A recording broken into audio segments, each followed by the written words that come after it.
नमस्कार मित्रांनो, मनापासून विथ संजनाच्या 8व्या भागात तुमचं पुन्हा स्वागत आहे। आज आपण एक असाच भावनिक आणि सगळ्यांच्या मनाला भिडणारा विषय घेऊन आलोय, एकटेपणा आणि तो कसा दूर करायचा।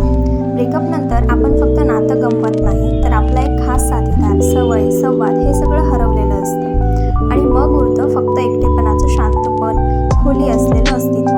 एकटेपणा म्हणजे फक्त कोणीतरी नसणं नाही, तर आपलं आतून रिकामं वाटणं।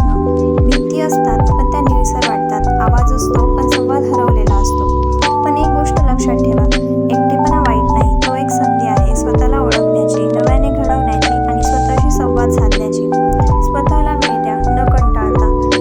एखादं हवंसं वाटणारा छंद परत सुरू करा, जे तुमचं मन भरतं ते करा।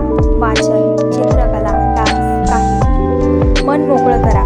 कुणासोबत तरी जवळच्या मित्राशी बोला, आई वडिलांशी संवाद करा किंवा डायरीत लिहा। स्वतःची सोबत एन्जॉय करा, एकटे फिरा, कॅफेमध्ये एकटे बसून ऑब्झर्व करा। एकटेपणाशी मैत्री करा, शत्रू नका बनवू। गर्दीतून शांतता शोधा आणि शांततेत स्वतःला एकटं असणं म्हणजे अपूर्ण असणं नाही, तुम्ही पूर्ण आहात अगदी एकटे असताना। तुमच्या आयुष्यात पुन्हा संवाद येतील, पुन्हा हसवणारे चेहरे भेटतील, पण तोपर्यंत स्वतःशी नातं घट्ट करा। तर मित्रांनो, एकटेपणा ही समस्या नाही, ती एक संधी आहे। स्वतःच्या आयुष्याच्या रिकाम्या कोपऱ्यात थोडा उजेड टाका। जर हा एपिसोड तुमच्या मनाला स्पर्शून गेला असेल तर नक्की शेअर करा आणि कमेंटमध्ये सांगा तुम्ही एकटेपणाशी कसं